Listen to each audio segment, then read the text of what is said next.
dance. All right, who knows happy dance? Rufy on fire. Nofi dance. So it's a Nigerian way of saying that. Felix Nofi dance. It can behaves like a fifi dance. Hi, Ahmed. How are you this morning? Good morning. You brought the Christmas chair into the studio this morning. Really? Good morning, OG. Good morning. I got the memo with the hat. I love what we did today. Really cool. And a lot of red. White. Rufai, I must say you look Christmas absolutely stunning in that. Kudos to my sister. You're so I'm not giving a shout out to you, but she makes everything happen. Yes. What's her name? Orisha Wayne. Orisha, you did a fantastic job styling. Rufai on fire. Dr. Abati, let's do this morning. Okay. Well, all right. Well, good morning to you, viewers, and Merry Christmas. Well, let's begin what's trending. It was a dark Christmas Eve in Borno State after a suicide bomber detonated an improvised explosive device at the Gambarou Jumu'at Mosque in Maiduguri, killing 5 worshippers and injuring 35 others. The attack occurred during prayers around 6:15 at the mosque, located in the busy market area. Eyewitnesses say the bomber, described as a teenager, infiltrated the mosque and detonated the device moments after prayers had begun, triggering fire and thick smoke.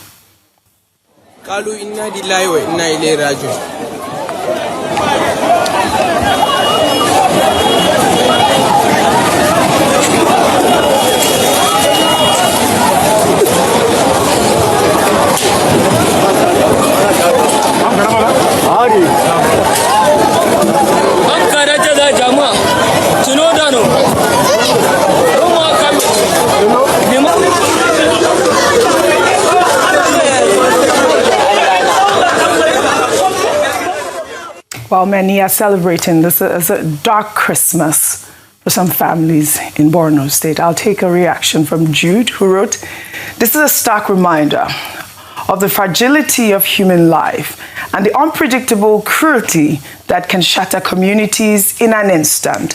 A place meant for reflection, peace, and spiritual refuge becomes a site of violence, forcing us to confront the brutal reality that sanctuaries are not always safe. The tragedy is compounded by the communal bonds that are severed in seconds, families, friendships, and shared routines ripped apart by an act of senseless destruction.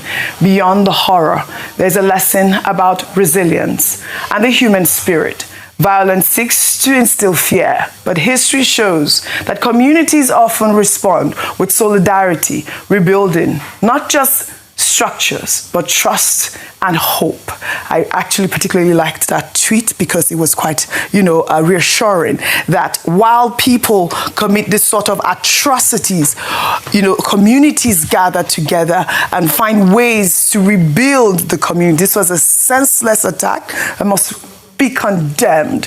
The injured victims are said to be receiving treatment at the University of Maiduguri Teaching Hospital and other medical facilities for treatment. Governor Babagana Zulum has condemned the attack, describing it as barbaric and inhumane. No group has claimed responsibility, but security analysts say suspicion is likely to fall on Boko Haram, which has carried out a series of suicide bombings in Maiduguri in recent months. This was really quite horrific. Rufai, let me start with you. It's highly, very condemnable, and we condemn those that perpetrated that very heinous attack on our very, very dear Muslim brothers. I mean, it's Christmas period, but most importantly, these were Muslim adherents that went to the mosque to be able to offer prayers. And somebody went in there. We hear 5, lost their lives, and we hear 35 injured. We want more investigation. Yes. I think they saw the person was looking unkempt before he ran in, but obviously it was a suicide bomber and he detonated. I think what we should do at this point in time is to ramp up on intelligence. Yes. Anyway, the security agencies have always said that there were going to be attacks around Christmas period, so they had notified a lot of people, especially in areas that they gathered, people will gather. So please, we should do more to be able to protect people this season. Yes. Also, other pressure points across the country, areas where you're going to be having large gathering, is something we should look out for accidents for attacks like this.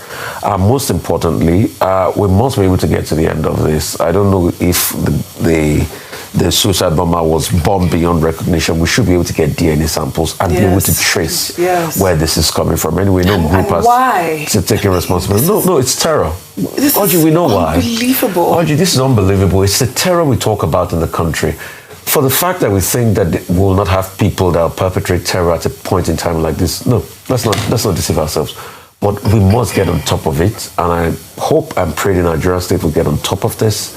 And anyway, in all of this, kudos to the Nigerian state, because they are before now alerted us of security intelligence that there will be attacks this period until this happens. Yes. So how we can get them and ensure that we nip this in the bud and ensure that, other pressure areas, people can move around safe and sound and reassure the people. That's all that matters. But I would also like to say my condolences to the lives of the families of the 5 people lost, because they didn't plan to lose their family members at a point in time like this. A very sad one for us. Very sad one for us. I mean, may their souls rest in peace. This was needless, especially during this period. And also, I pray for, the 35 victims that are at the hospital right now. I pray that they recover, really quickly.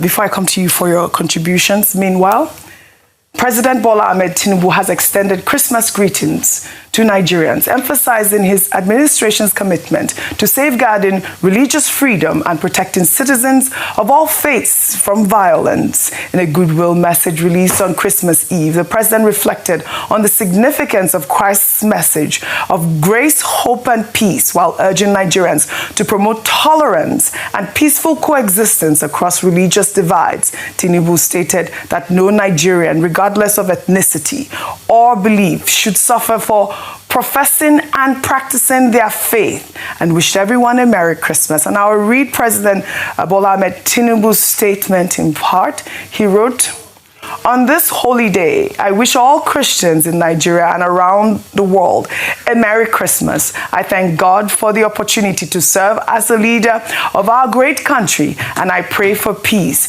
in our land, especially among individuals of differing religious belief.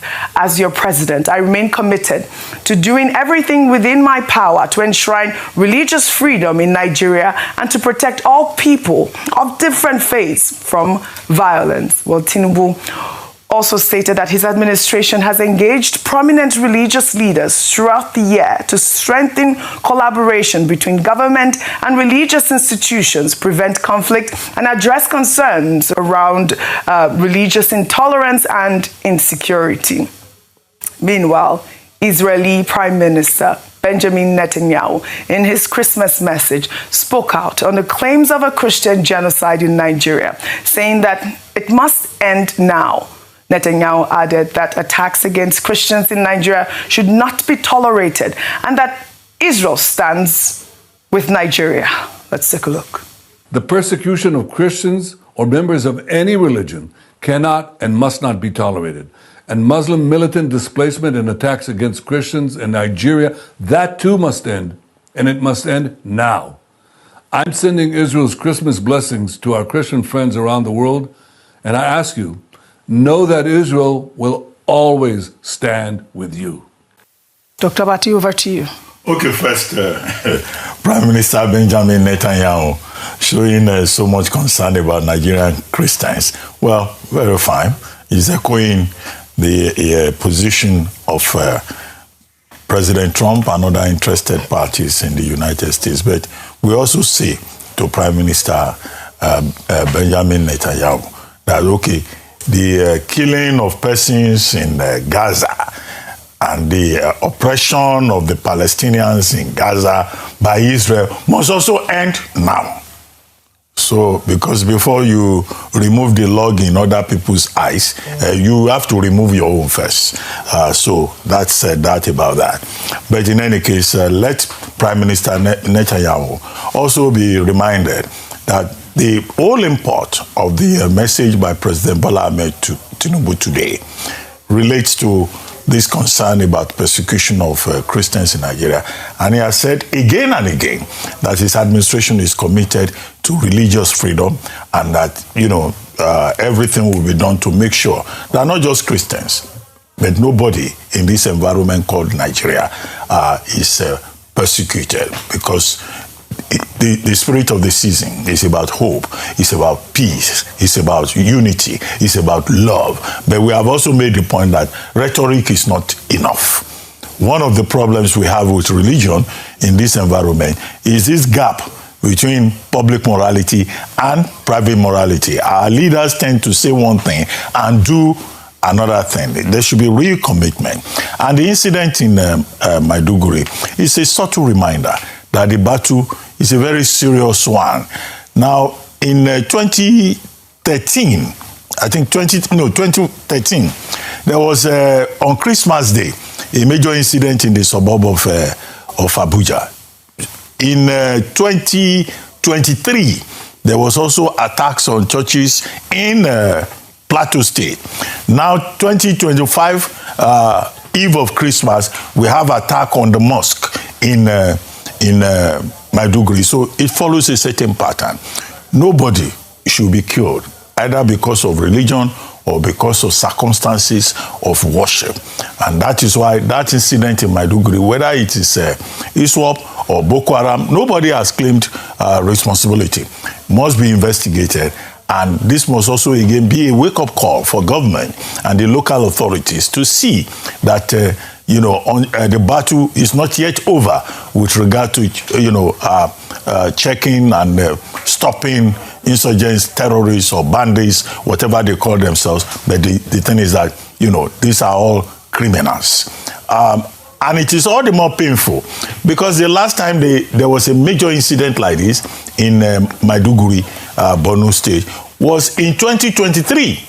So it's been a while since we had, a very disturbing incident of suicide bombing or violence against religious institutions in Maiduguri. And so whatever it is that has brought this now is something that government has to deal with. Now, it was Christmas Eve yesterday. I think it's important for people to also be very careful today. A group called Equipping the Protected, which is an American NGO, on December 17, they issued a statement saying that they had reliable information that there will be attacks on Christmas Day, specifically around the middle belt of Nigeria. And so, the intelligence that we're talking about, the security agencies should take special notice of that. And also today, people should take precaution. Don't make yourself vulnerable. I think there's also a paragraph like that in President Tinubu's speech that people should just be very careful, what they do and where they go. Because taking responsibility for your own safety is the first law of this whole exercise. Right. The American mission, the Nigerian mission, the U.S. mission in Nigeria, also 2 days ago, issued a travel alert saying that, look, usually during Christmas, you could have attacks on religious places. So this was foretold, more or less, even if the message was coming from elsewhere. But it's for the security agencies to also realize that there's still a lot to be done. And people should take precautions, be safe. As you are celebrating, also be very alert to your surroundings. Well said, Dr. Abati. Speaking about messages from leaders. News. Your fast, reliable, and simplified source for Nigerian news updates.